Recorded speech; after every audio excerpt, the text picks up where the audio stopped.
Tetapi yang patut menjadikan pelajaran buat kita terhadap seluruh kebesaran yang diberikan itu, Nabi Sulaiman berkata, "Haza min fadli Rabbi liyabluwani aashkuru am akfuru." Semua ini, kekuasaan dan kebesaranku, kejayaan dan kekayaanku, adalah anugerah Tuhan untuk menguji diriku. Adakah aku menjadi bersyukur karenanya, atau malah aku menjadi ingkar karenanya?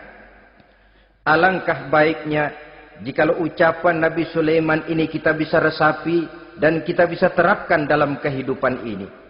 Seorang pedagang yang berhasil berkatalah seperti perkataan Nabi Sulaiman.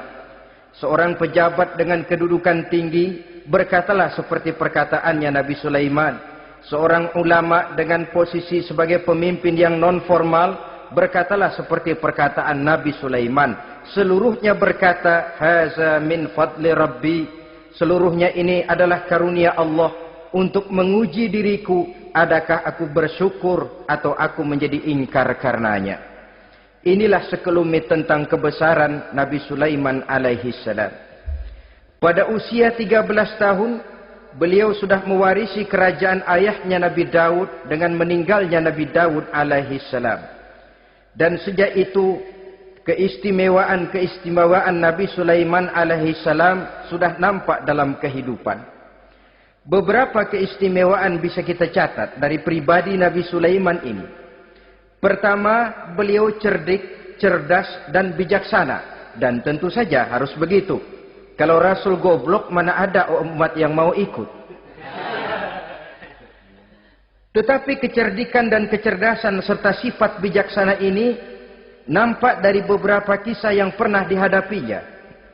Pertama, di saat beliau berumur 11 tahun, ketika itu yang menjadi raja adalah ayahnya Nabi Daud, datang mengadu seorang petani bahwa sawah ladangnya, tanaman-tanaman yang ditanamnya habis dimakan oleh binatang ternak dari tetangga di sebelahnya.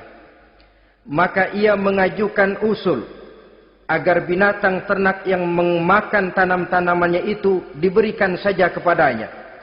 Nabi Daud meluluskan permintaan petani ini, tapi Nabi Sulaiman berkata, "Ayah, maafkan saya. Kalau boleh saya mengajukan usul, jangan seluruh binatang ternak gembala itu diberikan kepada petani.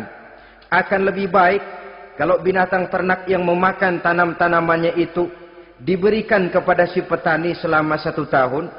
Apabila ia berkembang biak, beranak, hasil susunya seluruhnya selama 1 tahun itu boleh dimanfaatkan oleh petani tadi.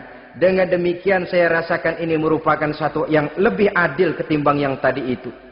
Keputusan Nabi Sulaiman ini diterima baik oleh ayahnya, oleh si petani, dan oleh si gembala tadi. Pada usia 11 tahun, ia sudah menunjukkan kecerdikan, kecerdasan, dan sifat yang bijaksana. Contoh yang kedua, ada 2 orang ibu yang pada saat akan bekerja di ladang, masing-masing meletakkan bayinya di satu tempat. Lalu keduanya pun asyik pergi bekerja. Sedang kedua ibu itu bekerja dengan asyiknya, datanglah seekor serigala menerkam salah seorang anak bayi tadi. Dan kemudian dibawanya. Tinggallah anak bayi seorang. Ketika kedua ibu tadi kembali ke tempat dia meletakkan anaknya, maka keduanya lalu berebut anak yang satu itu. Jadi kasus berebut bayi rupanya memang sudah ada dari dulunya. Yang satu berkata itu anaknya, yang lain mengaku itu pun juga anaknya. Akhirnya keduanya mengadu kepada Nabi Sulaiman. Masing-masing ngotot, tidak ada yang mau mengalah. Akhirnya kata Nabi Sulaiman, "Kalau kamu berdua tidak ada yang mau mengalah, sudahlah begini saja. Berikan bayi itu kepada saya, akan saya belah 2 supaya adil. Masing-masing kamu bawa sarang sepotong." Ibu yang seorang berbinar matanya, kelihatannya gembira dengan keputusan itu. "Saya setuju Nabi Sulaiman, ini keputusan yang sangat adil. Betul, belah 2 saja bayi itu." Tapi ibu yang seorang malah berurai air matanya, membasahi pipinya. "Ya Sulaiman, daripada tuan belah dua anak itu, biarlah berikan saja kepada ibu yang mengaku tadi itu.